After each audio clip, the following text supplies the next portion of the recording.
कहानी की शुरुआत हिबिकी नाम के एक लड़के से होती है जो अपनी जान बचाने के लिए एक सुनसान वैली में पूरी ताकत से भाग रहा होता है। उसके पीछे एक अजीब सा मॉन्स्टर हॉर्न रैबिट उसका लगातार पीछा कर रहा होता है। हिबिकी को बिल्कुल समझ नहीं आ रहा होता है कि वो आखिर यहाँ पहुंचा कैसे और ये डरावना क्रीचर उसके पीछे क्यों पड़ा है। सब कुछ उसके लिए अचानक और किसी बुरे सपने जैसा लग रहा था। वह हैरान होकर सोच रहा था कि यह आखिर किस तरह का जीव है। तभी अचानक एक नरम और शांत फीमेल वॉइस सुनाई देती है। वह वॉइस उस मॉन्स्टर को तुरंत पहचान कर बताती है कि ये लेवल 1 हॉर्न रैबिट है। हिबिकी घबरा जाता है। उसे समझ नहीं आता कि ये आवाज आखिर है किसकी और आखिर ये हो क्या रहा है। डर के मारे जल्दी से वो कहता है, प्लीज कहीं मत जाना। तभी हॉर्न रैबिट उस पर जोरदार छलांग लगा देता है, लेकिन हिबिकी की किस्मत उसका साथ देती है। वह किसी तरह बच जाता है और उल्टा रैबिट के ऊपर गिर पड़ता है।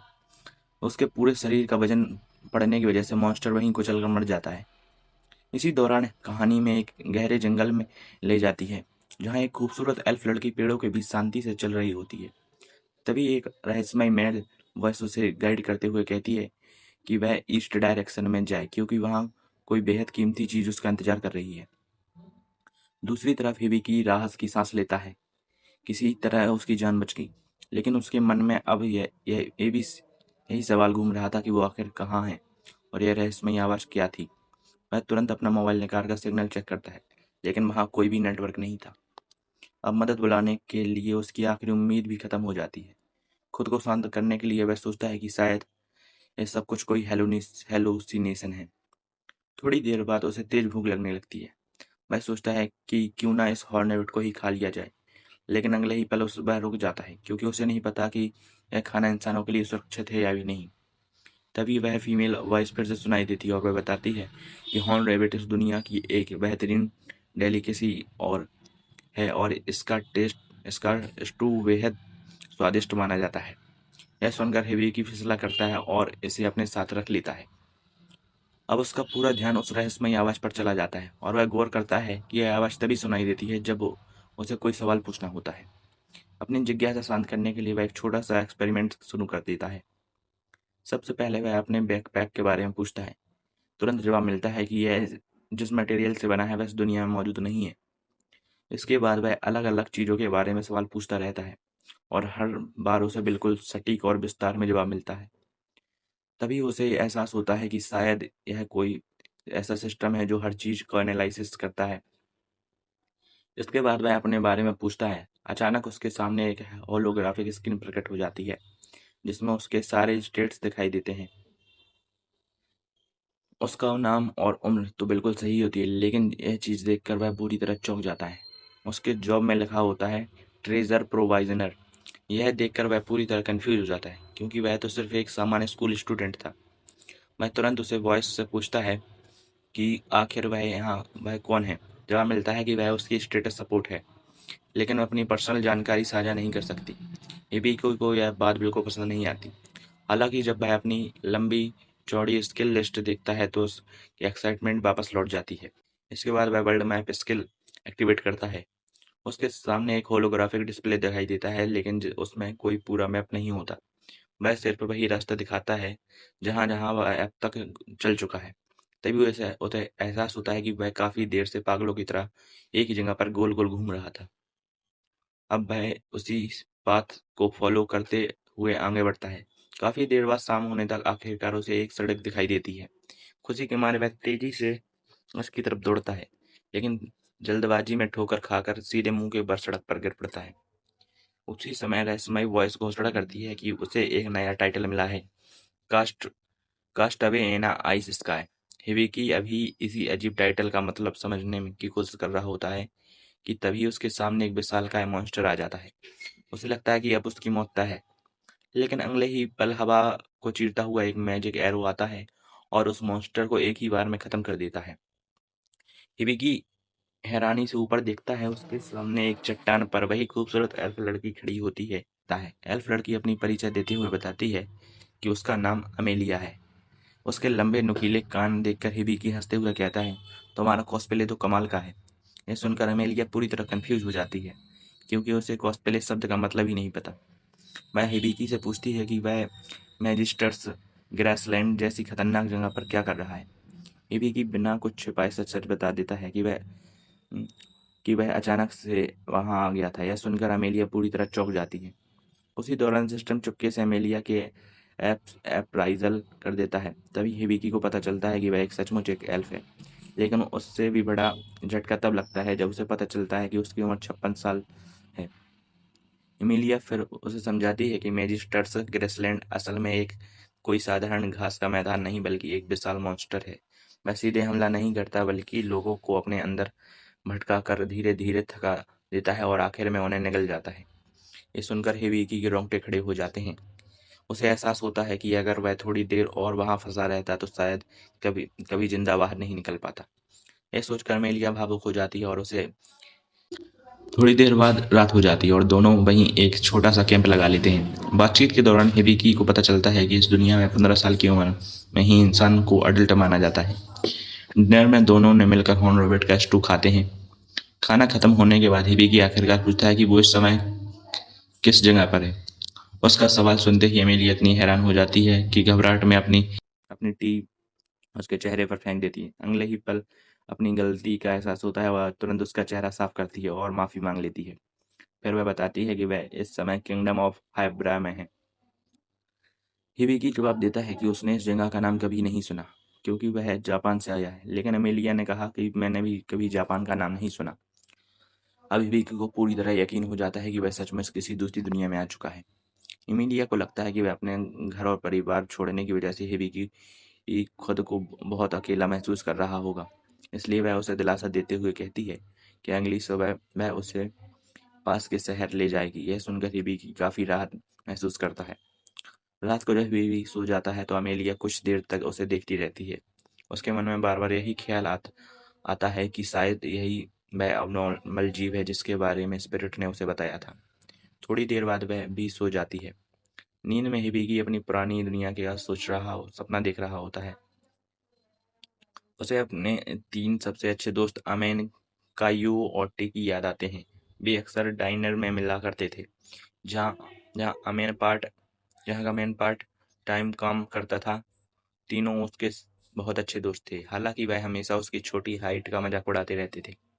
फिर वह सपना उस दिन पर पहुंच जाता है जब हिबिकी की जिंदगी बदल गई। वह समर ब्रेक से पहले स्कूल का आखिरी दिन था। वह क्लास में जाने ही वाला था कि अचानक से पूरी बिल्डिंग एक तेज रोशनी में उससे भर गई। अगले ही पल वह एक रहस्यमय दुनिया पहुंच गया। सुबह अचानक उसकी आंख खुलती है तो वह अपना फोन देखता है और सोचता है कि उसके दोस्त इस समय कितने परेशान होंगे। तभी उसकी नजर आसमान में तैरती हुई चमकदार आकृतियों पर पड़ती है। वॉइस बताती है कि अमेलिया द्वारा बनाया गया प्रोटेक्टिव बैरियर जो पूरे इलाके के मॉन्स्टर को सुरक्षित रखता है। अब हिबिकी पूरी तरह मान लेता है कि वह इस दुनिया में मैजिक सचमुच मौजूद है। अपनी स्थिति समझने के लिए वह स्पाइरल को कोवेनेंट के बारे में पूछता है। वॉइस बताती है कि यह जॉब उसे सीधे गॉड ने दिया है और इसकी रैरिटी रैंक भी है। इसकी सबसे बड़ी ताकत स्पाइरल एबिलिटी है, जिससे वह किसी भी टारगेट की क्षमताएं और गुण जान सकता है। लेकिन इसमें कोई भी कॉम्बैट स्किल नहीं है। इसलिए इसे नॉन कॉम्बैट जॉब कहा जाता है। इतनी सारी बातें जानने के बाद हिबिकी दोबारा सो जाता है।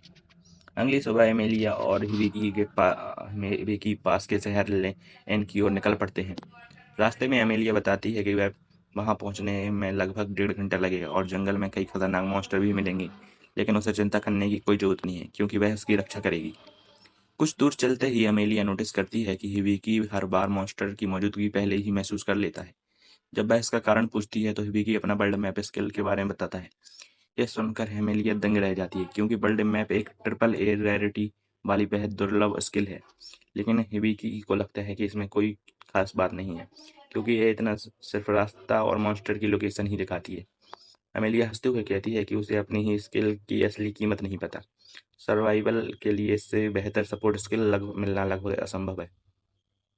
तभी वर्ल्ड मैप दिखाता है कि पास ही एक क्रिस्टल हॉर्न रैबिट है। यह सुनते ही अमेलिया उत्साहित हो जाती है। वह बताती है कि यह बेहद रेयर मॉन्स्टर है और इसे लगभग 200 गोल्ड कॉइंस में बेचा जा सकता है। दोनों सावधानी से उसका पीछा करते हैं। अमेलिया अपने मैजिक से उनकी आवाज को आवाज़ और अंदर छुपा देती है ताकि रेविट उन्हें महसूस ना कर सके। हिबिकी उसकी तारीफ करता है, लेकिन एमिलिया उल्टा उसकी वर्ल्ड मैप की स्किल की तारीफ करने लगती है। वह कहती है कि कोई भी एडवेंचर पार्टी उसे अपने साथ रखना चाहेगी। असल में अमेलिया चाहती है कि हिबिकी उसके साथ पार्टी बनाए, लेकिन वह अपनी इच्छाएं जाहिर नहीं करती। वह तय करती है कि पहले वह अपनी ताकत दिखाएगी। वह अपना धनुष निकालती है। हिबिकी नोटिस करता है कि उसके पास कोई तीर नहीं है, पर एमेलिया बताती है कि उसकी जॉब स्पिरिट आर्चर है और वह हवा से जादुई तीर बना सकती है। वह अपना स्पिरिट एरो छोड़ती है, लेकिन आखिरी पल में क्रिस्टल हॉर्न रेबिट तेजी से हमला से बचकर निकल जाता है। एमिलिया समझ जाती है कि उसके पास एस्केप स्किल है, इसलिए अब उसे मारना बेहद मुश्किल है। लेकिन हिबिकी एक अहम बात नोटिस करता है कि जब रेबिट खुद हमला करता है तब वह अपनी एस्केप स्किल इस्तेमाल नहीं कर सकता। यही उसके दिमाग में एक शानदार प्लान आता है। वह खुद को चारा बनाने का फैसला करता है ताकि रेबिट उसी पर हमला करे और एमिलिया को सही मौका मिल जाए। एमिलिया को यह प्लान बहुत जोखिम भरा लगता है, लेकिन हिबिकी पूरे भरोसे के साथ कहता है कि उसके रेबिट को स्पाइरल किया है और उसे पता है कि वह बहुत ज्यादा बुद्धिमान नहीं है। अगले ही पल रेबिट के चारों ओर कई स्टोन वॉल्स खड़ी हो जाती हैं। रास्ता बंद देखकर वह घबरा जाता है और उसके सामने आराम से बैठा हिबिकी उसे आसान शिकार समझकर उसकी तरफ दौड़ पड़ता है। जैसे ही वह रेबिट छलांग लगाकर हिबिकी पर हमला करने आता है, उसी पल एमिलिया अपना निशाना साध देती है और एक ही तीर से उसे खत्म कर देती है। एमिलिया खुद हैरान हो जाती है कि हिबिकी की योजना सचमुच सफल हो गई। तभी सिस्टम घोषणा करता है कि हिबिकी की कई स्किल्स लेवल अप हो गई हैं। हिबिकी पूछता है कि आखिरी बार तो अमेलिया ने किया था, फिर उसका एक्सपीरियंस कैसे मिला। एमिलिया समझाती है कि पूरा प्लान मैं उस मैं अपनी स्पाइरल स्किल का इस्तेमाल किया, दुश्मन के विश्लेषण किया और खुद को सबसे बड़े खतरे में डालकर जीत दिलाई, इसलिए उसे भी बराबर का क्रेडिट मिला है। इसी समय कहानी स्वर्ग में पहुंचती है, जहां वही गॉड दिखाई देता है जिसने हिबिकी को इस दुनिया में भेजा था। वह उसकी प्रोग्रेस देखकर खुश होता है, लेकिन खुद को याद दिलाता है कि वह तो अभी सिर्फ ट्यूटोरियल फेज में है। असली चुनौती तो अभी बाकी है। इसके बाद कहानी एडवेंचर गिल्ड की तरफ मुड़ जाती है। वहाँ इवाल नाम का एक लड़की अभी भी एडवेंचर के रूप में रजिस्टर करती है। रिसेप्शनिस्ट उसे जॉब बोर्ड के से कोई क्वेस्ट चुनने के लिए कहती है, लेकिन इवाल आत्मविश्वास से मुस्कुराकर कहती है कि उसने अपना पहला क्वेस्ट पहले ही तय कर लिया है। वह किसी बहुत खास चीज की तलाश में निकलने वाली है। इसी रहस्यमय घोषणा के साथ एपिसोड 1 समाप्त हो जाता है। क्रिस्टल हॉर्न रैबिट को हैंडल करने के बाद हिबिकी और अमेलिया आखिरकार रूल सिटी पहुंच जाते हैं। हिबिकी का अपीयरेंस अलग ही दिख रहा होता है, इसलिए अमेलिया उसे अपनी कैप से कवर कर देती है ताकि वो ज़्यादा अटेंशन अट्रैक्ट ना करे। उनका प्लान क्लियर था, रैबिट के हॉर्न से जो पैसे से क्लॉथ्स और आर्मर और वेपन्स खरीदना। अमेलिया के रिएक्शन को देखकर हिबिकी को डाउट होता है कि 200 गोल्ड कॉइन्स कितने वैल्यूबल हैं। जब वो अपने स्टेटस सिस्टम में चेक करता है तो उसे पता चलता है कि एक गोल्ड लगभग 10,000 येन्स के बराबर है। इससे उसे अमेलिया की एक्साइटमेंट समझ में आ जाती है। हिबिकी को इस बिल्ड के बेसिक रूल्स तक नहीं पता और यही बात अमेलिया को चिंता में डालती है। उसे लगता है कि कोई भी चालाक या खतरनाक इंसान उसका फ़ायदा उठा सकता है, इसलिए वो उसे साफ वार्न कर देती है कि वो अपनी इनोसेंस ओपनली शो मत करे, वरना वो प्रॉब्लम हो सकती है। उसका टोन काफ़ी विलेंट होता है, जिससे साफ लगता है कि वो इमोशनली डिस्टेंट है। दिन के अंत तक दोनों एडवेंचर गिल्ड पहुंचते हैं। वहां के एक्सपीरियंस्ड एडवेंचर्स अमेलिया को नए पार्टनर के साथ देखकर हैरान हो जाते हैं। एक एल्फ और एक इनएक्सपीरियंस्ड लड़का। लोग उन्हें ज़्यादा सीरियसली नहीं लेते, हालांकि एक एक्सपीरियंस्ड एडवेंचर हिबिक्यू को थोड़ा इंकरेज करता है, जिससे उसका कॉन्फिडेंस बढ़ जाता है।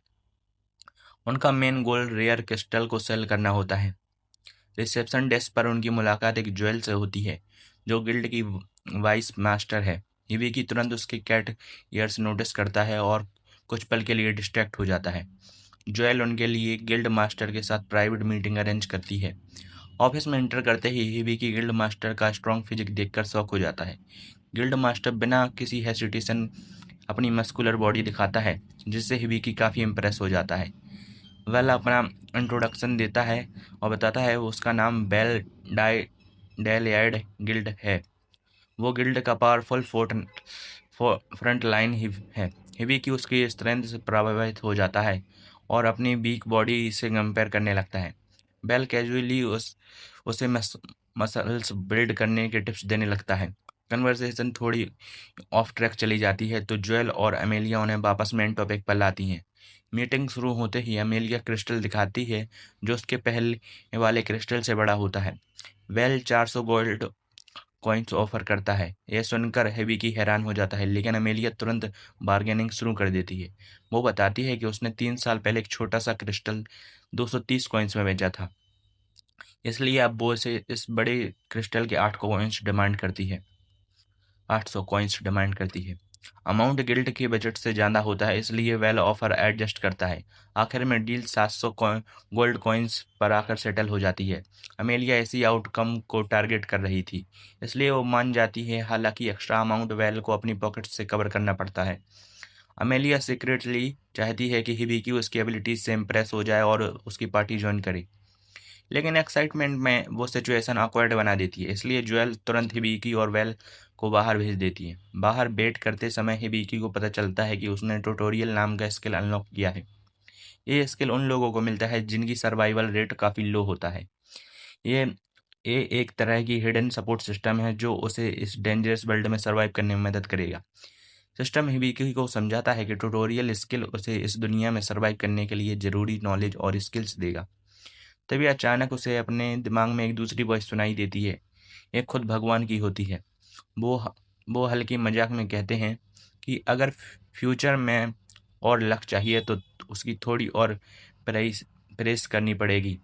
हिबिकी एक पल के लिए घबरा जाता है, लेकिन भगवान उसे काम करके बताता है कि वो शुरू से उसकी मदद कर रहा है ताकि वो बेवजह खतरे में ना पड़े। इसके बाद वो फेयरवेल बोलकर चला जाता है।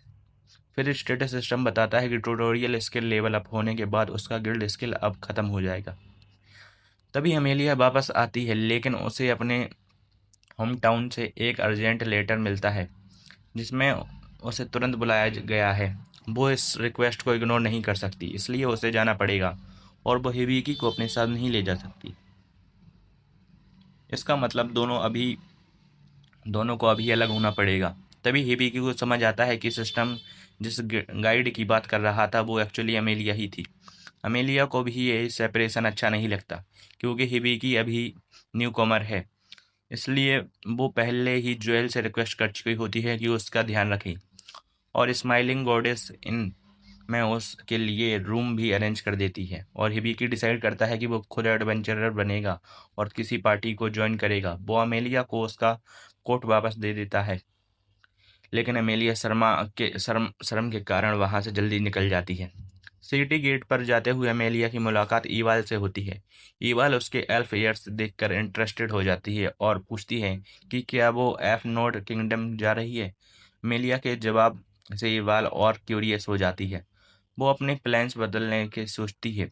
साफ दिखता है कि कुछ हिडन मोटिव्स हैं, लेकिन अमेलिया को इसका अंदाजा नहीं होता। दूसरी तरफ विवेकी फिर अकेला रह जाता है और पूरा दिन सोच कर निकाल देता है। उसे फिर भगवान की वॉइस सुनाई देती है जब वो ज्वेल से दूसरे बेल्ट के बारे में बात कर रहा होता है। तो वो मजाक में उसे प्लेजर हाउस जाने का कहती है। हिबिकी को समझ आ जाता है कि ज़्यादा सवाल पूछना रिस्की हो सकता है, इसलिए वो अपना सीक्रेट छुपा कर रखता है। तभी इन की ओनर टानिया आती है और उसे डिनर के लिए बुलाती है। हिबिकी थैंकफुल होता है, लेकिन उसे यह समझ नहीं आता कि जल्दी काम ढूंढना जरूरी है, नहीं तो उसके पैसे खत्म हो जाएंगे। वो अपने स्टेटस सिस्टम खोलकर सिचुएबल जॉब्स के बारे में पूछता है। कॉम्बैट जॉब उसके लिए पॉसिबल नहीं है क्योंकि उसकी स्किल पैसिव है, लेकिन उसे कुछ नए टेक्निकल स्किल्स दिखते हैं। इनमें एक स्किल मेडिकल बुक होती है। सिस्टम बताता है कि इससे वो मेडिकल प्रोसीडर्स सीख सकता है। कैजुअली पढ़ने के पर बेसिक नॉलेज मिलेगा और पूरी फोकस के साथ पढ़ने पर एक्सपर्ट लेवल तक पहुंच सकते हैं। हिबिकी डिसाइड करता है कि वो पूरा बुक पढ़ेगा, लेकिन यह प्रोसेस आसान नहीं होगा। सिस्टम उसे बिना रुके पूरे पढ़ने के लिए फोर्स करता है और उसे ब्रेक तक नहीं मिलता। उधर सिटी के बाहर अमेलिया और इवाल साथ ट्रेवल कर रहे होते हैं। अमेलिया पूरे रास्ते हिबिकी की बातें कर रही होती है, जिससे इवाल को लगता है कि वो उसे पसंद करने लगी है। तभी अमेलिया अपनी सेफ मेट स्टालिया को देखती है। स्टालिया को अमेलिया के समन के बारे में पहले से ही पता था। इसलिए वो उसे सेफली लेने आई थी। वो अमेलिया के लिए काफ़ी प्रोटेक्टिव है और ईवाल को सस्पेशियस मानती है, लेकिन अमेलिया को उसमें कुछ भी अजीब नहीं लगता क्योंकि ईवाल पहली है जिसने खुद उसे अपनी पार्टी में ज्वाइन कराया था। सिटी में हिबिकी फाइनली पूरा मेडिकल बुक पढ़ लेता है, लेकिन यह प्रोसेस इतना एक्सक्यूटिंग होता है कि वो पूरी तरह थक जाता है। उसे समझ नहीं आता कि ये स्किल्स सीखना आसान नहीं है। इसके बाद वो आर्मरी जाता है ताकि अपने लिए गियर खरीद सके। अब उसका साथ सिर्फ स्टेटस सपोर्ट सिस्टम दे रहा है, इसलिए वो उसे एक नाम देता है, सापो, और सिस्टम भी इसे एक्सेप्ट कर लेता है। फिर हिबिकी एडवेंचरर गिल्ड वापस जाता है जहाँ एक शॉकिंग सीन उसका इंतजार कर रहा होता है। जेड जिसने पहले ही उसे मोटिवेट किया था, अब वो पूरी बुरी हालत में पड़ा होता है, अनकॉन्शियस, और उसका राइट आर्म गायब हो चुका होता है। जेड की पार्टी के लोग गिल्ड मास्टर को ढूंढ रहे होते हैं, लेकिन वाल वहां मौजूद नहीं होता। हिबिकी उसकी हालत देखकर ब्लड लॉस एनालाइज करता है और अपनी मेडिकल स्किल का यूज करने का फैसला करता है। शुरू में लोग उस पर ट्रस्ट नहीं करते क्योंकि वो सिर्फ एक एवरेजर है, ल- लेकिन जब वो बताता है कि उसने मेडिकल प्रोसीड्यूर्स भी आते हैं, तब सिचुएशन थोड़ी काम हो जाती है और लोग उस पर मौका देने के लिए तैयार हो जाते हैं। पार्टी के मेंबर्स पीछे हट जाते हैं और हिबिकी को जेड को चेक करने का मौका मिलता है। एग्जामिन करते ही उसे पता चलता है कि जेड पर डियर पॉइजन का असर है। यह बेहद डेंजरस पॉइजन है जिसमें ब्लीडिंग को रोकना इम्पॉसिबल है। इस हालत में जेड के पास सिर्फ 5 मिनट बचे हैं और उसको बचाना बहुत मुश्किल है। सिचुएशन रैपिडली क्रिटिकल होती जा रही है और इस समय तेजी से निकल रहा था। तभी सांप बताता है कि जेड को बचाने के लिए एक ही तरीका है, हाइपर क्योर और परफेक्ट हील जैसे हाई लेवल हीलिंग स्पेल, लेकिन इन स्पेल के लिए बहुत ज़्यादा माना चाहिए होता है। हिबिकी अपना स्टेटस चेक करता है और वहां देखता है कि उसके पास सिर्फ 56 माना है, जो बिल्कुल इनसफिशियंट है। सबसे बड़ी समस्या यह है कि गिल्ड में कोई भी इतना स्किल नहीं है कि जो ये स्पेल यूज कर सके। अब जेड के पास सिर्फ 4 मिनट बचे थे। हिबिकी डेस्परेट होकर सॉल्यूशन ढूंढने लगता है। तभी सापो उसके एक ओपिनियन देता है कि टेक्निकल स्किल ऑन ट्रैक, इसके जरिए वो दूसरे एडवेंचरस का माना बोरो कर सकता है। अगर कोई कॉन्ट्रैक्ट एक्सेप्ट करे तो इसका माना टेम्परेली हिबिकी को मिल जाएगा। टाइम वेस्ट किए बिना ही विकी सबसे रिक्वेस्ट करता है कि वो कॉन्ट्रैक्ट एक्सेप्ट करे और अपना माना मुझे दे दे। शुरुआत में ये रिस्की लगता है, लेकिन धीरे धीरे जेट की पार्टी के सभी मेंबर्स मान जाते हैं। जैसे ही माना ट्रांसफर होता है, उनकी बॉडी थकान साफ दिखाई देती है। दूसरी तरफ हिबिकी का माना स्टेडली बढ़ता जा रहा होता है, फिर भी माना सफिशियंट नहीं होता और टेंशन बढ़ती जाती है। तब जूल और बाकी रिसेप्शनिस्ट भी अपने आकर कॉन्ट्रैक्ट एक्सेप्ट करते हैं। अब फाइनली हिबिकी के पास इनफ माना हो जाता है। सबसे पहले वो हाइपर क्योर स्पेल यूज करता है, जिससे जेड की बॉडी के पॉइजन खत्म हो जाता है। उसके बाद हाथों में ग्रीन लाइट निकलती है जो पूरे शरीर में फैल जाती है। पॉइजन खत्म पॉइजन खत्म होते ही पॉइजन खत्म होते ही वो तुरंत परफेक्ट हील यूज करता है। इस बार इस इफेक्ट बहुत पावरफुल होता है। जेड का मिसिंग आर्म वापस रीजनरेट हो जाता है और उसका पूरा शरीर भी पूरी तरह हील हो जाता है, जैसे कुछ हुआ ही नहीं हो। लेकिन ये मूवमेंट ज़्यादा देर नहीं टिकता क्योंकि हिबिकी एकदम से गिर जाता है और अनकॉन्शियस हो जाता है। बेहोशी में वो वापस सपने में देखता है जिसमें वो जापान में अपने दोस्तों के साथ होता है। वो उस मेमोरी में डूब जाता है। तभी सापो उसे जगा देता है और बताता है कि उनके कई लेवल अप्स हो चुके हैं। जेड को बचाने की वजह से हिबिकी की स्टेटस काफ़ी बढ़ जाते हैं, जो उसके लिए एक बड़ा प्रोग्रेस होता है। थोड़ी देर बाद जूल रूम में आती है और उसे चेक करती है वो ठीक है या नहीं। तभी एक शॉकिंग बात सामने आती है, जेड असल में हिबिकी का हाफ ब्रदर है। इ- इससे सिचुएशन और इमोशनल हो जाती है। हालांकि हिबिकी ने उसे बचा लिया, फिर भी वो खुद को अंडर एस्टिमेट करता है क्योंकि उसने दूसरों का माना यूज किया था। लेकिन जूल की ग्रेटिट्यूड सुनकर हिबिकी थोड़ा बेहतर महसूस करता है और उसे समझ में आता है कि उसका काम कितना इम्पोर्टेंट है।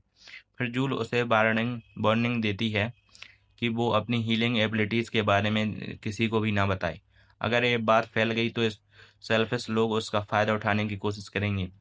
जूल उसे सजेस्ट करती है कि वो अपने लिए एक बॉडीगार्ड हायर कर ले और उसके लिए उसे डिस्ट्रिक्ट स्लेव डिस्ट्रिक्ट में सबसे अच्छी जगह है हो सकती है, जहाँ उसे कोई स्ट्रॉन्ग या रिलायबल इंसान मिल सकता है। जूल्स कहती है अगर ये बात फैल गई तो ऑलमोस्ट पक्का है कि कोई ना कोई इसका फ़ायदा उठाने की कोशिश ज़रूर करेगा ताकि वो गलत तरीके से पैसे कमा सके। इसी वजह से जूल्स ने उसे सजेस्ट करता है कि वो हिबी की किसी पार्टी को ज्वाइन कर लेना चाहिए, क्योंकि फ्रेंडली फाइटर के साथ रहना हिबी के लिए ज़्यादा सेफ रहेगा। हिबी की इस बात पर थोड़ा सोचता है लेकिन पूरी तरह कन्विंस नहीं होता। एक रीज़न ये भी है कि उसे खुद नहीं पता कि वो शहर में कितने टाइम तक रहेगा और वो किसी के ऊपर बर्डन नहीं डालना चाहता। उससे ये मानने में कोई प्रॉब्लम नहीं थी कि लोगों के साथ रहना अच्छा होता है, लेकिन उसे लगता था कि उसके केस में ये काम नहीं करेगा, क्योंकि वो खुद नॉन कॉम्बोटेंट कॉम्बोटेंट है। फिर जूल्स उसे एक और ऑप्शन देता है, वो कहता वो बॉडीगार्ड हायर कर सकता है। सीन शिफ्ट होता है और एक वॉल्फमैन दिखता है जो एक सेल के अंदर एक छोटी लड़की के साथ बैठा है। अगले दिन हिबेकी डेबी कंपनी जाता है बॉडीगार्ड हायर करने के लिए, और वहाँ उसकी मुलाकात ओनर अजारथन डेवी से होती है। लेकिन जैसे ही डेवी हिबेकी को ध्यान से देखता है, वो तुरंत उस पर इंटरेस्टेड हो जाता है, क्योंकि उससे उसमें पैसा दिखता है। असल में उसके पास एक स्पेशल स्किल है जिससे वो लोगों में खास स्मेल महसूस कर सकता है, जो या तो ऑलरेडी रिच हैं या फ्यूचर में रिच बनने वाले होते हैं। हिबेकी को फिर कई स्ट्रॉन्ग बॉडीगार्ड दिखाए जाते हैं, लेकिन वो सबको रिजेक्ट कर देता है। रीजन ये नहीं था कि वो वीक थे, बल्कि उनका एमपी बहुत कम था।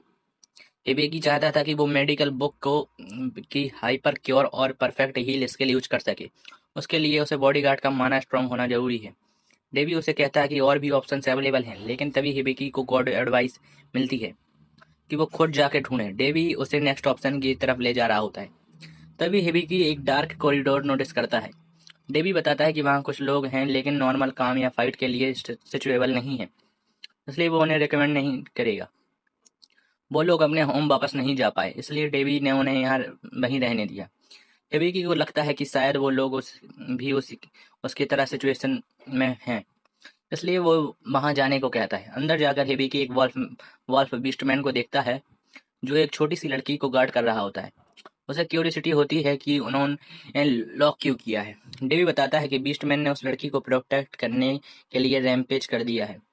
लड़की के पास मैजिक पावर है लेकिन उसे कंट्रोल करना नहीं आता, इसलिए वो पावर्स अचानक बाहर आ जाती हैं। हिबिकी दोनों अप, हिबिकी दोनों को अपराइज करने की कोशिश करता है, लेकिन शौक लगता है क्योंकि कुछ स्टेटस हिडन है।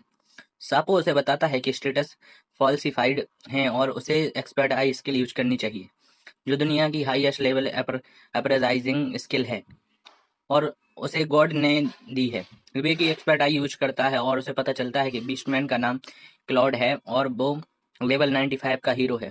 लड़की का नाम लिलियन है और उसके पास राइजिंग सेंचुरी स्टेटस है जिसका मतलब है कि उसकी सोल सीधे गॉड्स के रेलम से जुड़ी हुई है। हिबेकी सोचता है कि दोनों के पास काफी एमपी है, लेकिन उसे डाउट होता है कि क्या वो हीरो और सेज के साथ ले जा सकता है। तभी गॉड उसे कहता है कि वो जो चाहे कर सकता है। उसके बाद सापो उसे रिलीफ मेजियोर स्किल यूज करने के लिए कहता है, हालांकि वो प्रॉपरली एक्सप्लेन नहीं करता। हिबिकी को लगता है कि शायद ये स्किल क्लॉड की कर्ज हटाने के लिए है। आखिर में हिबिकी डिसीजन लेता है कि वो दोनों को परचेस करेगा, और डेबी बहुत खुश हो जाता है क्योंकि हिबिकी को फॉर्च्यून की स्मेल और ज्यादा स्ट्रांग महसूस होती है। हिबिकी लिलियन को एक खुले मैदान में ले जाता है। क्लाउड तुरंत सोचने लगता है कि आखिर वो दोनों के साथ क्या करने वाला है, लेकिन हिबिकी उसे कामली बोलता है कि रिलैक्स करो, क्योंकि वो असल में उसे हील करने आया है। ये सुनकर क्लाउड पूरी तरह शॉक हो जाता है। हिबिकी लिलियन से कहता है कि उसे उसकी हेल्प चाहिए ताकि एक काम प्रॉपरली हो सके। क्लाउड को शक होता है कि ये कोई ट्रैप या ट्रिक तो हो सकती है, लेकिन लिलियन उसे बोलती है कि ओवर थिंकिंग बंद करो और चुप रहो। वो कहती है कि पूरी लाइफ क्लाउड ही उसे प्रोटेक्ट करता आया है, इसलिए अब उ- उसे सेव करने का मौका मिला है तो उसे सेव करने दो। एबीकी लिलियन को समझाता है कि इस प्रोसेस के लिए उसे उसके एमपी का बड़ा हिस्सा चाहिए और उससे पहले एक कॉन्ट्रैक्ट एग्री करना होगा। लिलियन बिना एक सेकंड सोचे एग्री करती है और तुरंत अपने एमपी ट्रांसफर कर देती है, जिससे हिबिकी के पास परफेक्ट हील टेक्निक यूज करने के लिए ये सब कुछ रेडी हो जाता है। क्लॉड के ये जो लिम्स मिसिंग थे वो पूरी तरह वापस आ जाते हैं और उसके सारे ये वॉन्ट्स ऐसे हील हो जाते हैं जैसे कभी थे ही नहीं। ये देख के लिलियन बहुत खुश हो जाती है और सीधे जाकर क्लॉड को हक कर लेती है। क्लॉड हबीबी को थैंक करता है और कहता है कि कुछ समय पहले वो खुद को बहुत हैवी और वीक फील कर रहा था, लेकिन अब सब कुछ बदल गया है। हिबिकी कहता है कि ये सब कर्ज की वजह से था। क्लॉड ये सुनकर और शॉक हो जाता है, क्योंकि उसकी कर्ज की इंफॉर्मेशन हिडन होनी चाहिए थी और किसी भी अप्राइजर को ये नहीं पता नहीं चलना चाहिए। हिबिकी फिर बताता है कि क्लॉड एक हीरो है और लिलियन फ्यूचर में सेज बनेगी। क्लॉड समझ नहीं पाता है कि हिबिकी को ये सब कैसे पता। तभी हिबिकी बताता है कि गॉड ने उसे एक्सपर्टाइज स्किल दी है। ये सुनकर क्लॉड और भी ज्यादा शॉक हो जाता है, क्योंकि उसे पता है कि ये स्किल कितनी ज्यादा पावरफुल है। हिबिकी क्लॉड की कर्ज को हटाने के लिए रिलीफ मेजर्स इसके लिए यूज करता है, लेकिन अचानक क्लॉड के चारों तरफ हैवी चेन आ जाती है और एक जायंट सीजर ऊपर से नीचे की ओर आने लगती है। पहले तो ऐसा लगता है कि क्लॉड को चोट लग गई है। जैसे ही हिबिकी और लिलियन दोनों डर जाते हैं, लेकिन क्लॉड सेफ रहता है और असल में सीजर उन चेन्स को काट रही होती है जो लंबे समय से विंड करके रखे हुए थी। क्लॉड खुद को चेक करता है और महसूस करता है कि अब उसकी फुल स्ट्रेंथ वापस नहीं आई, लेकिन काफी पावर वापस आने लगी है। वो रिस्पेक्ट के साथ हिबी के सामने झुकता है और सबसे पहले रूड बिहेवियर के लिए सॉरी बोलता है। इसके बाद क्लॉड कहता है कि हिबिकी के साथ अलाइजेंस सेरेमनी करना चाहता है। हिबिकी को समझ नहीं आता कि ये क्या है। तब क्लॉड एक्सप्लेन करता है कि ये एक सैक्रेड रिचुअल है जिसमें वो अपनी सोल पूरी तरह से हिबिकी को डेडिकेट करता है और हमेशा उसके साथ रहने का प्रॉमिस करता है। सापो हिबिकी को सजेस्ट करता है कि वो कॉन्ट्रैक्ट इसके लिए यूज करे, क्योंकि कॉन्ट्रैक्ट दोनों लोगों को उनके प्रॉमिस फॉलो करने के लिए बाइंड करता है। हिबिकी सोचता है और एग्री कर लेता है। कॉन्ट्रैक्ट प्रोसेस स्टार्ट होता है और क्लॉड अपनी फुल लॉयल्टी हिबिकी को प्लेस कर देता है। हिबिकी उसे एक्सेप्ट करता है और कॉन्ट्रैक्ट कंप्लीट हो जाता है। दोनों के रिस्ट पर एक मार्क अपीयर होता है जो लाइट स्पिरिट का रेस्ट क्रेस्ट होता है और उनकी लॉयल्टी का सिंबल बन जाता है। लिलियन ये सब देखकर बहुत खुश हो जाती है। दूसरी तरफ एमेलिया, इवाल और स्टालिया अपनी जर्नी पर आगे बढ़ रहे होते हैं। कुछ समय ट्रेवल करने के बाद एमेलिया सजेस्ट करती है कि वो हॉट स्प्रिंग पर रुक कर रेस्ट करेगी। स्टेलिया को पहले ही आइडिया अच्छा लगता है, लेकिन फिर वो सोचती है कि वहाँ इवाल के भी साथ होगा और वो नहीं चाहती कि इवाल एमेलिया से ज्यादा क्लोज आए। स्टेलिया कोशिश करती है कि एमेलिया को मना करने की, लेकिन एमेलिया फिर भी हॉट स्प्रिंग जाने का डिसीजन लेती है। हिबिकी क्लाउड और लिलियन को एक्सप्लेन करता है कि उसे परफेक्ट हील स्किल यूज करने के लिए दूसरों का आईएमपी क्यों चाहिए होता है। दोनों ध्यान से सुनते हैं और सिचुएशन को क्लियरली समझ जाते हैं। इसके बाद वो तीनों मिलकर एक शेयरिंग कॉन्टैक्ट करते हैं, जिससे हिबिकी की टेक्निकल कॉन्टैक्ट के लेवल अप हो जाती है। क्लाउड नोटिस करता है कि हिबिकी धीरे धीरे कुछ बोल रहा था, जैसे खुद से बात कर रहा हो। वो पूछता है कि क्या है। हिबिकी बताता है कि ये वॉइस है जो है वो उसे गाइड करती है और चीजें समझाती है। ये सुनकर क्लाउड अचानक शॉक हो जाता है, क्योंकि उसे समझ नहीं आता कि ये ट्यूटोरियल स्किल क्या है जो सीधे गॉड से मिलती है। क्लॉड तुरंत समझ जाता है कि हिबिकी को किसी दूसरी दुनिया से आया है। हिबिकी खुद भी सरप्राइज हो जाता है कि क्लॉड को दूसरी दुनिया के बारे में कैसे पता। हिबिकी पूछता है कि उसे इसके बारे में से कोई प्रॉब्लम तो नहीं है। क्लॉड कहता है कि मुझे इससे कोई फर्क नहीं पड़ता और उसकी लॉयल्टी हमें कभी भी लॉयल्टी में कोई भी चेंज नहीं आएगा। आगे चलते हुए क्लॉड बताता है जिस गॉड से हिबिकी कनेक्टेड है वो शायद चीफ गॉड है। इस दुनिया में करीब 11 गॉड हैं और चीफ गॉड सबसे पावरफुल माने जाते हैं। ट्यूटोरियल और एक्सपर्टाइज जैसी स्किल सिर्फ वही दे सकते हैं। क्लॉड को लगता है कि चीफ गॉड ने खासतौर पर हिबिकी में इंटरेस्ट लिया है, लेकिन हिबिकी को ये बात अजीब लगती है, क्योंकि उसे लगता है कि अगर चीफ गॉड किसी को नोटिस करता है तो वो क्लॉड और लिलियन को करता। फिर भी उसे समझ नहीं आता लिलियन को राइजिंग सेंचुरी जैसी डेंजरस स्किल क्यों दी है। क्लॉड और लिलियन दोनों ने इसका नाम भी पहले कभी नहीं सुना। हिबिकी उन्हें बताता है कि ये स्किल बहुत ज़्यादा पावरफुल है और उसके अंदर बहुत बड़ी एनर्जी है जो उसे कंट्रोल करना मुश्किल बनाती है। यह सुनकर लिलियन डर जाती है और हिबिकी को रिग्रेट होता है कि उसने ये बात क्यों बताई। तभी क्लॉड कहता है कि शायद ये स्किल चीफ गॉड ने नहीं बल्कि गॉड ऑफ मैजिक ने दिया है, क्योंकि मैजिक से जुड़ी सभी चीज़ें उसी के कंट्रोल में होती हैं। तभी गॉड ऑफ मैजिक खुद हिबिकी से बात करती है और कहती है लिलियन इस स्किल की वजह से सफ़र कर रही है, लेकिन एवन स्किल मिल जाए तो उसे हटाया नहीं जा सकता। वो ये भी बताती है कि हिबिकी के पास उसका दिया हुआ ग्रीमोइर स्किल है, जिससे वो लिलियन की एमपी मैजिक पावर को कंट्रोल कर सकता है। वो साफ कहती है कि वो हर बार हेल्प करने नहीं आई, इसलिए उसे खुद मैनेज करना होगा। हिबिकी समझ जाता है और वो ग्रीमोइर स्किल यूज करता है तो सिस्टम खुद एक्टिवेट होगा, चीज़ों को हैंडल करेगा। वो एक गुड न्यूज़ क्लाउड और लिलियन को बताता है और दोनों बहुत ज़्यादा थैंकफुल होते हैं। लेकिन तभी सापो हिबिकी को बताता है कि उसकी एक्सपर्ट आई और ट्यूटोरियल स्किल टेम्परेली काम नहीं कर रही, इसलिए अभी वो लिमिटेड हेल्प ही कर पाएगा। उधर गॉड ऑफ मैजिक हिबिकी को ध्यान से देखती है और सोचती है कि उसने कहीं तो पहले देखा है। इधर हिबिकी ग्रीमोयर स्केल यूज करता है जिससे एक छोटी के क्यूट कैट समन होती है और वो खुद को भी बताती है और कहती है कि वो लिलियन को मैजिक कंट्रोल करना सिखाएगी, लेकिन लिलियन उसकी क्यूटनेस देखकर कंट्रोल नहीं कर पाती और तुरंत उसे पेट करने लगती है जैसे कोई स्कूल स्टूडेंट में क्यूट पपी देख ले। हिबिकी पूछता है कि वो कौन है, तो भी बताती है कि वो ग्रीमोयर है और एक सेक्रेड बीस्ट भी है जिससे गॉड ऑफ मैजिक ने बनाया है। यह सुनकर हिबी रिलैक्स हो जाता है और उसे प्यार से हेड पैट करने लगता है। ये देखकर क्लाउड जलियस हो जाता है और कंप्लेन करता है कि हिबिकी ने उस अभी तक एक भी पेट नहीं दिया। दूसरी तरफ अमेलिया, इवाल और ऑस्ट्रेलिया हॉट स्प्रिंग में रिलैक्स कर रही होती हैं। ऑस्ट्रेलिया अचानक अमेलिया की बॉडी को देखकर सरप्राइज हो जाती है, लेकिन तुरंत खुद को कंट्रोल कर लेती है। अमेलिया उसे पूछती है कि उसके फादर ने उसे कौन सा मिशन दिया है, लेकिन ऑस्ट्रेलिया कहती है कि उसे अभी ही डिटेल्स नहीं पता। फिर अमेलिया इवाल से कहती है कि अब वो उसकी हेल्प कर सकती है वैक क्लीन करने के लिए, लेकिन इवाल सीधे मना कर देती है। अमेलिया ये देखकर हल्का सा हंसती है क्योंकि उसे लगता है कि दोनों के बीच अभी भी डिस्टेंस है। अभी तक अमेलिया और इवाल अच्छे से फ्रेंड्स नहीं बने थे। तभी ऑस्ट्रेलिया बीच में बोलती है और अमेलिया को कहती है कि वो इवाल के साथ थोड़ा फास्ट जा रही है क्योंकि सिर्फ एक दूसरे की वैक वॉश करने से किसी को फ्रेंड नहीं बना देता। इवाल ये बात पूरी तरह सुन लेती है और उसके फेस पर एक हल्की सी स्माइल आ जाती है। अगले दिन हिबिकी क्लॉड को वेपन्स खरीदने के लिए ले जाता है। वहां क्लॉड एक स्पीयर चूज करता है। हिबी को ये देखकर सरप्राइज होता है क्योंकि उसे लगता था कि हीरोज हमेशा स्वर्ड यूज करते हैं। क्लॉड समझाता है कि उसकी बॉडी टाइप और फाइटिंग स्टाइल के लिए स्पीयर ज्यादा स्टोवेल है। वो अपने आर्मर के बारे में भी बताता है कि वो अटैक्स को अवॉइड करना पसंद करता है इंस्टेड ऑफ डायरेक्ट हिट लेना, इसलिए उसके लिए जरूरी पार्ट्स प्रोटेक्ट होना ही काफी है। क्लॉड ये भी कहता है कि वो ज्यादा हैवी आर्मर नहीं पहनना चाहता क्योंकि इससे उसे गर्मी लगेगी और वो स्लो हो जाएगा। उसी समय लिलियन अपने लिए एक नया क्लॉथ चूज करती है। जब merchant total price 25 gold coins बताता है तो हिबिकी और लिलियन दोनों शॉक हो जाते हैं क्योंकि ये अमाउंट बहुत ज्यादा लगता था।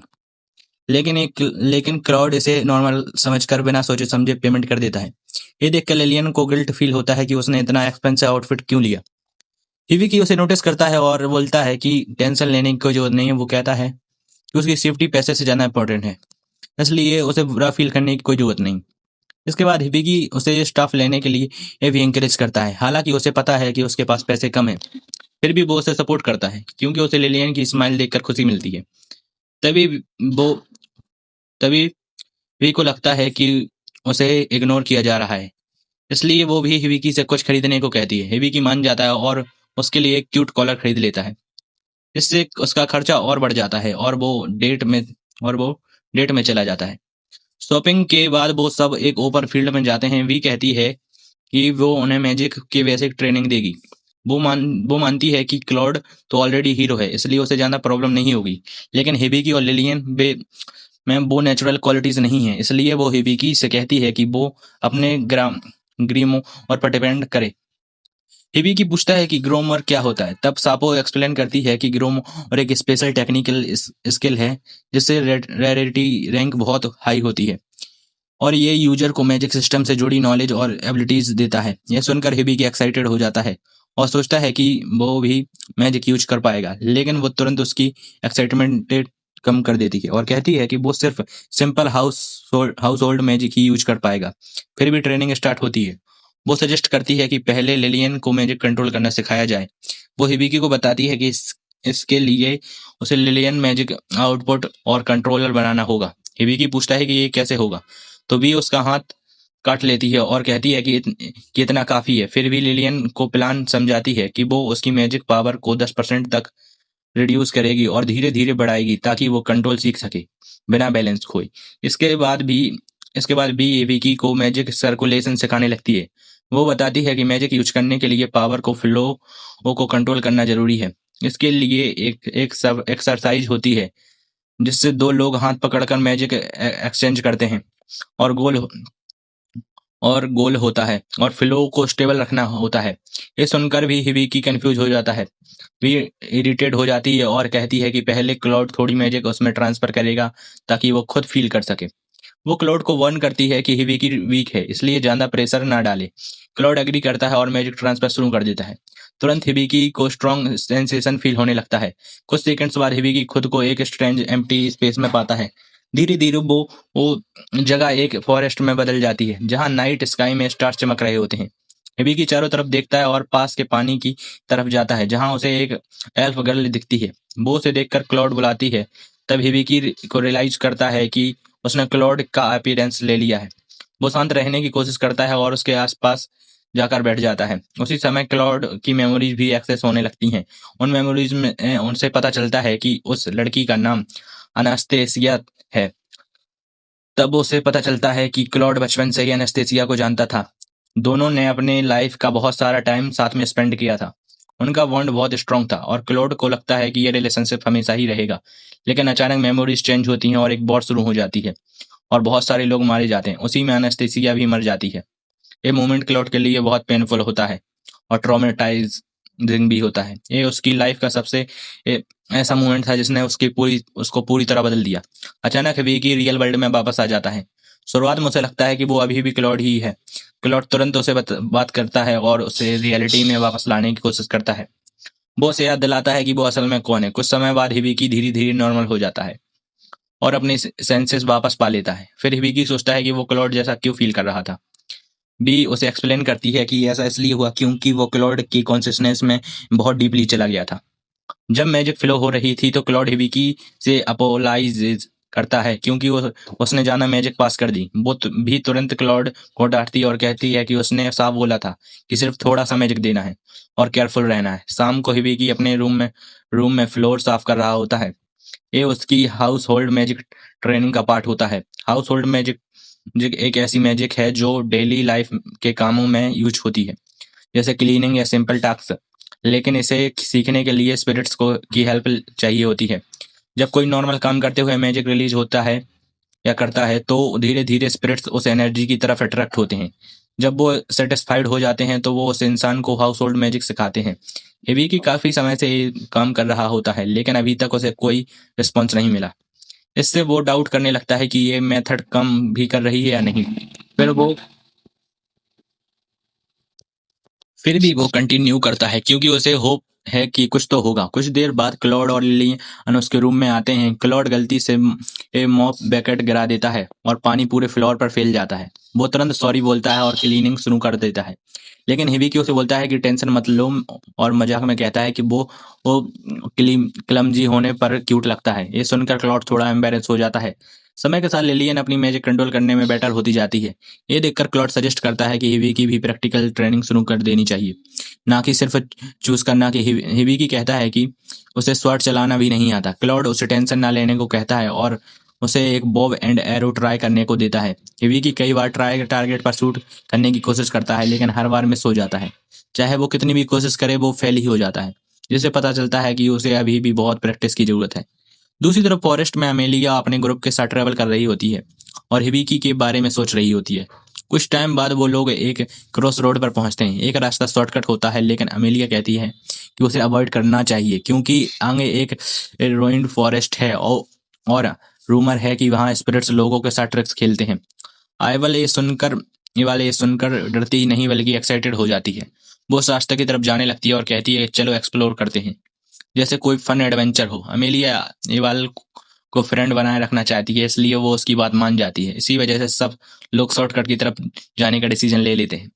लेकिन स्टेलिया को पहले से ही फील हो जाता है कि ये डिसीजन फ्यूचर में प्रॉब्लम क्रिएट करेगा और चीजें सही नहीं जाएंगी। उधर लिलियन हिबिकी की हेल्प करती है खाना बनाने में।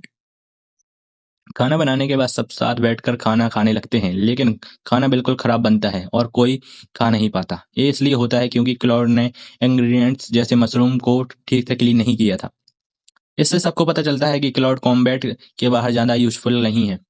क्लॉड खुद को डिफेंस करता है और कहता है कि ये सब उसकी कर्ज की वजह से हुआ है। ये सुनकर हिबिकी क्यूरियस हो जाता है और पूछता है कि उसे ये कर्ज किसने दिया। क्लॉड कहता है कि उसे नहीं पता इसके पीछे कौन है। बाद में हिबिकी नदी के पास बर्तन धो रहा होता है, तभी सापो से बताता है कि उसकी एक नई स्किल मिली है जिसका नाम है बबल वॉश, जो हाउस होल्ड मैजिक का हिस्सा है।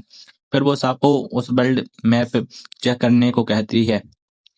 जब हिबिकी दिखता है तो उसे पता चलता है कि एक राइजिंग वोर टाइप मॉन्स्टर उनकी तरफ तेजी से आ रहा है। जैसे ही मॉन्स्टर पास आता है, क्लॉड कॉन्फिडेंटली आगे बढ़ता है और अपनी स्पेयर और प्रिजन स्ट्राइक टेक्निक यूज करके उस बोर को जल्दी से डिफीट कर देता है। उसके बाद क्लॉड कहता है कि ब्लड की स्मेल दूसरे मॉन्स्टर को अट्रैक्ट कर सकती है, इसलिए बॉडी को तुरंत हैंडल करना होगा। लिलियन इस मौके का फायदा उठाती है और अपनी वाटर मैजिक यूज करती है, जिस करने का डिसाइड करती है ताकि वो दिखा सके कि उसने अभी तक क्या सीखा है। वो अपना ऑर्डर आइसोलेशन स्किल एक्टिवेट करती है और वोर के शरीर का सारा ब्लड हटा देती है। कुछ ही समय में पूरी बॉडी क्लीन हो जाती है, जैसे कभी उस पर खून लगा ही ना हो।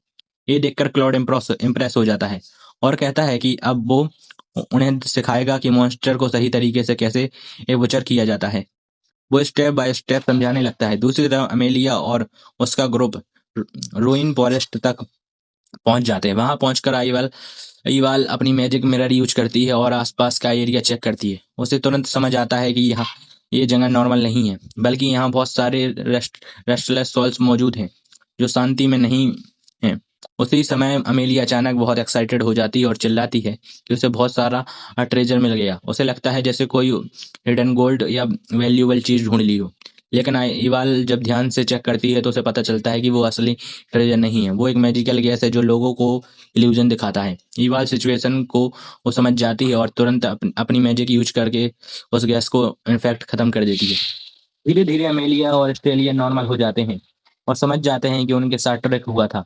उधर हिबिगी और उसकी टीम बोर को प्रॉपरली बुचर करने के बाद पूरी तरह गंदे हो जाते हैं। उनके उनके कपड़े और बॉडी पूरी खून लगा होता है। हिबिगी सोचता है कि ये परफेक्ट टाइम है अपनी नई स्किल बबल बॉस को टेस्ट करने का। वो स्किल एक्टिवेट करता है और तुरंत हाई प्रेशर से 100 बबल्स निकालते हैं जो सीधे क्लॉड पर लगते हैं। कुछ सेकंड के अंदर बबल्स गायब हो जाते हैं और क्लॉड पूरी तरह क्लीन हो जाता है। इतना ही नहीं बल्कि वो पहले से ज्यादा फ्रेश फील करता है, जैसे उसने अभी भी बात लिया हो।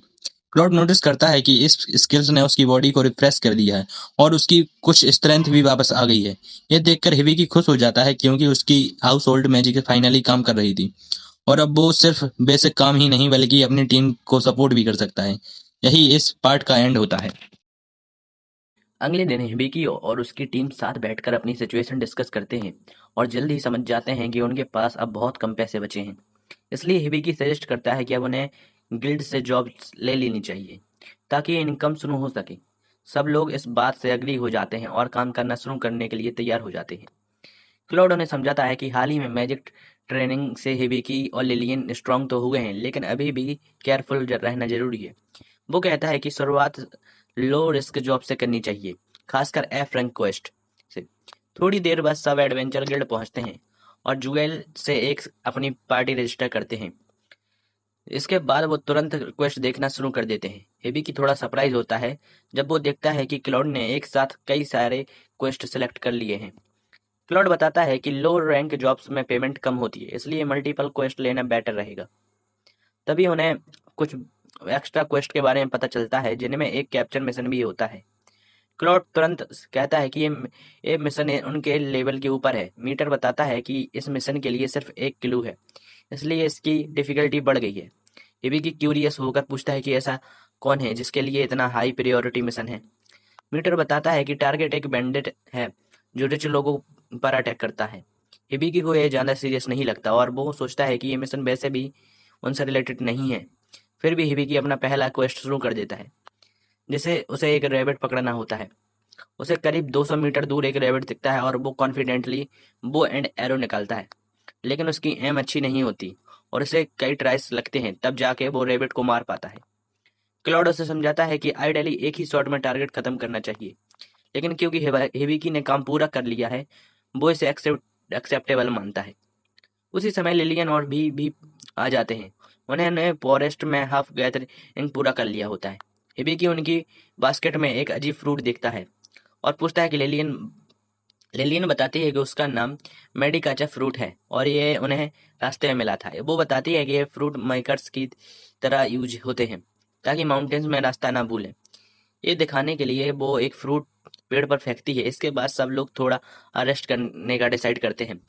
इस दौरान हिबिकी अपने थॉट्स में खो जाता है। उसे याद आता है कि वो इस दुनिया में शायद समर ब्रेक्स से पहले आया था। वो अपने पुराने फ्रेंड्स को मिस करता है और सोचता है कि क्या वो कभी अपने ओरिजिनल वर्ल्ड में वापस जा पाएगा।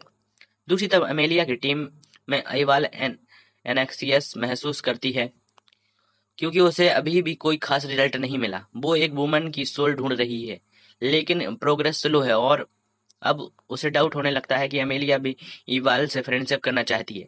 इसलिए वो उसे एक ट्रेवल एमुलेट देती है जिससे मैजिक एनहेंसमेंट होता है। यह एमुलेट उसे अलर्ट करेगा अगर आईवाल डेंजर में होगी। अमेलिया प्रॉमिस करती है कि जरूरत पड़ने पर वह तुरंत हेल्प करेगी। ईवाल स्माइल के साथ आ गिफ्ट एक्सेप्ट करती है, लेकिन अंदर से उसे पता होता है कि ये फ्रेंडशिप सिर्फ एक एक्ट है। अगले दिन टाउन में हिबिकी सजेस्ट करता है कि उन्हें थोड़ा टाइम लेकर आगे की प्लानिंग करनी चाहिए। अब जब उन्होंने क्वेस्ट से अच्छा पैसा कमा लिया है, हिबिकी सोचता है कि क्यों ना उसे पैसे से डिलीशियस खाना खाया जाए। सबको आइडिया पसंद आता है क्योंकि उन्होंने काफी मेहनत की थी और थोड़ा एंजॉय करना बनता है। लेकिन मीटर को थोड़ा डाउट होता है क्योंकि नॉर्मल एफ रैंक पार्टी के लिए इतने क्वेस्ट आसानी से कंप्लीट करना सिंपल नहीं होता। उसे लगता है कि इन लोगों में कुछ खास है। इसी दौरान हिबिकी की मुलाकात डिलेट से होती है। डिलेट नोटिस करता है कि हिबिकी अभी भी पतला है और उसकी बॉडी में मसल कम है, इसलिए वो उसे ट्रेन करने की बात करता है। क्लॉड तुरंत बीच में आकर कहता है कि हिबिकी उसका स्टूडेंट है और वही उसका इंस्ट्रक्टर है, इसलिए डिलेट दूर रहे। लेकिन डिलेट पीछे हटने वाला नहीं था और वो फाइट तक पहुंच जाती है बात। शुरू में दोनों बराबर से लड़ते हैं, लेकिन धीरे धीरे क्लॉड पीछे पड़ने लगता है। तभी हिबिकी अपराइजल स्किल यूज करता है और डिलेट की असली स्ट्रेंथ देखकर शॉक हो जाता है। पास के लोग डरकर भागने लगते हैं, लेकिन एक ब्लॉन्ड लड़की हुड पहनकर वहीं खड़ी रहकर सब ऑब्जर्व करते रहती है। तभी ज्वेल गुस्से में वहां आती है और अपनी वाटर मैजिक से दोनों को वॉल पर पटक पटक कर फाइट रोक देती है।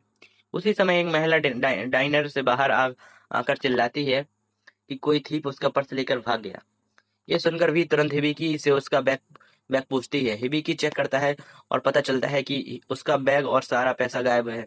ये बात हिबिकी और लेलियन को बहुत दुख देती है क्योंकि अब वो लोग अपना प्लान खाना एंजॉय नहीं कर पाएंगे। ज्वेल को शक होता है कि ये वही बैंडेट है जिसका गिल्ड में जिक्र हुआ था। उन्हें पता चलता है कि वो अपनी टेल से चोरी करता है और रिच लोगों को टारगेट करता है। तभी वी प्लान बनाती है कि करीब 1 घंटे बाद लेलियन आउटडोर कैफेटेरिया में बैठी बैठी होती और उसके सामने हिबिकी बैठा होता, लेकिन इस बार वो लड़की लड़की की डिस्गाइज में होता है और काफी कन्विंसिंग लगता है। बी ने प्लान समझाता है कि हिबिकी वेट बनेगा और जैसे ही वेंटेड आएगा क्लाउड उसे पकड़ लेगा। क्लाउड पहले ही गुस्से में होता है और बेंडेड को सजा देना चाहता है। प्लान के हिसाब से हिबिकी अपना बॉलर टेबल पर खुला छोड़ देता है, लेकिन हिबिकी को लगता है कि ये प्लान थोड़ा ऑब्वियस है। तभी वेट्रेस खाना सर्व करती है और अचानक क्लाउड नोटिस करता है कि उसका वॉलेट गायब है। वो समझ जाता है कि बैटरी सी थीप है, लेकिन उन्होंने पहले ही से ही सारी तैयारी कर रखी थी। मेडिकाचा फ्रूट ऐसे रखा गया था कि क्लियर फुटप्रिंट बने। जैसे ही थीप भागती है उसके पीछे ट्रैक दिखने लगते हैं और टीम उसे फॉलो करती है। ट्रैक फॉलो करते हुए वो एक अबैंडेड एली में पहुंच जाते हैं जो क्रिमिनल्स के छुपने के लिए एक परफेक्ट जगह लगती है। अंदर जाने पर उन्हें एक हिडन अंडरग्राउंड डाइनर मिलता है जो काफी वेल बिल्ड होता है, इसलिए वो और केयरफुल हो जाते हैं। अंदर एक आदमी हिबिकी को देखकर फ्लर्ट करता है, लेकिन हिबिकी मना कर देता है। कहता है कि वो अपने फ्रेंड्स के साथ है। थोड़ी देर बाद क्लॉड और एक होड वाली लड़की को जाते हुए देखता है और हिबिकी से उसका अप्राइजल करने को कहता है। जैसे ही वो लड़की एल्ले में आती है, क्लॉड सामने से रास्ता रोकता है और हिबिकी और लेलियन पीछे से उसे घेर लेते हैं।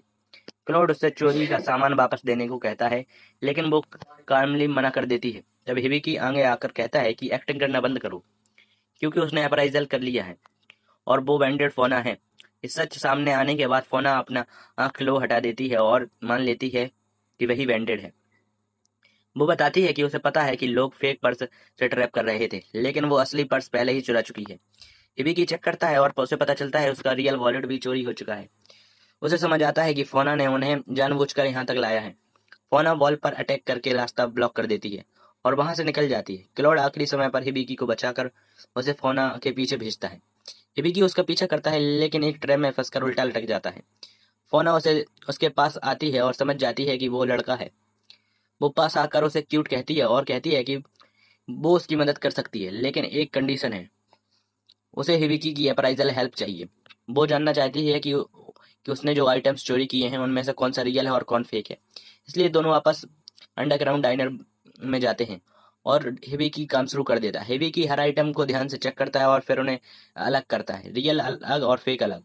शुरू में फोना ज्यादा इंप्रेस नहीं होती क्योंकि उसे लगता है कि कोई भी नॉर्मल सरप्राइजर काम कर सकता है, लेकिन उसकी सोच बदल जाती है जब हिबिकी उसके आर्मबैंड को अपराइज करके उसमें लिखा मैसेज पढ़ देता है।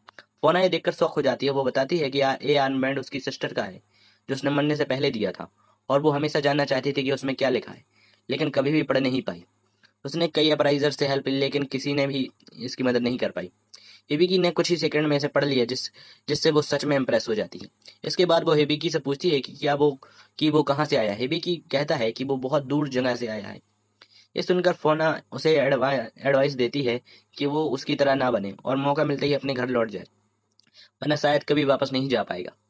अब हिबिकी अपना काम पूरा कर चुका होता है और तो फोना उसका वॉलेट वापस कर देती है और उसकी तारीफ करती है कि उसके अपर सेल्स परफेक्ट हैं। जाने से पहले फोना उसके करीब आती है और उसके चीक पर एक हल्का सा किस कर कर गुड बाय बोल के चली जाती है। हिबिकी ये सब देखकर शौक हो जाता है। शाम को हिबिकी खड़ा होता है और टानिया उसके चीक से लिपस्टिक साफ कर रही होती है। डिलीट डायनेस्कर मजाक करता है और कहता है कि हिबिकी की लाइफ का पहला स्टेप है आर्मी बनने की तरफ। फिर सीरियस होकर डिलेट बताता है कि कैपिटल के एडवेंचर गिल्ड से खबर आई है, एक यंग पार्टी बहुत तेजी से लेवल अप कर रही है।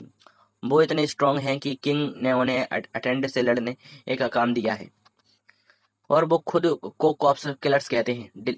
डायलेट ये भी कहता है कि वो ग्रुप ईस्ट से वेस्ट ट्रेवल कर रहा है, मतलब फ्यूचर में उनकी कंट्री से भी गुजर सकते हैं। रात को हिबिकी अपने बेड पर बैठकर सोचता है कि दुनिया कितनी बड़ी है। इसके अंदर डीएसआर कि आता है कि उसके मन में ये डिजायर आता है कि वो इस दुनिया को एक्सप्लोर करे और कई नई एनर्जीज पर जाए। और वो एक ये भी कहता है कि अलग अलग लोगों से मिलना चाहता है, खासकर नॉलेजेबल लोगों से। तो क्लोड बताता है कि ऐसे इंसान को सेज कहा जाता है और अभी वर्ल्ड में 3 सेजेस एक्टिव हैं जो लगभग 500 सालों से रूल कर रहे हैं। क्लोड को समझ नहीं आता कि हिबिकी उनसे क्यों मिलना चाहता है। तब हिबिकी बताता है कि वो अपने ओरिजिनल वर्ल्ड में वापस जाने का तरीका ढूंढना चाहता है। ये सुनकर क्लोड और लिलियन शॉक हो जाते हैं क्योंकि इसका मतलब है कि हिबिकी एक दिन उन्हें छोड़ देगा। हिबिकी उनके एक्सप्रेशन देखकर समझ जाता है और समझाने की कोशिश करता है, लेकिन अंदर से उसे भी एहसास होता है कि अगर वो सच में गया तो उन्हें इन्हें छोड़ना पड़ेगा।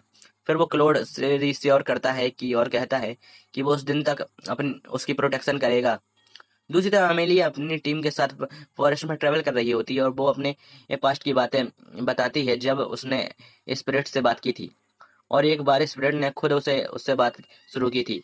इवाले सुनकर इंटरेस्टेड होती है और पूछती है कि क्या एक कहाँ हुआ था। अमेलिया बताती है कि ये फॉरेस्ट ऑफ रो में हुआ था। ये सुनते ही इवाल अचानक एक्सक्यूज बनकर कहती है कि उसे कुछ जरूरी काम याद आ गया और वो यहीं से अलग हो जाएंगे। वो मुड़कर चली जाती है और अमेलिया इस बात से शॉक हो जाती है। चलते हुए इवाल सोचती है कि अगर वो आवाज स्पिरिट नहीं थी तो शायद वो उसी विमन की सोल हो सकती है जिसे वो ढूंढ रही है। फिर भी उसे रो वापस जाने क्या आइडिया पसंद नहीं आता क्योंकि वहीं से उनकी जर्नी शुरू हुई थी और यहीं पर ये पार्ट खत्म होता है।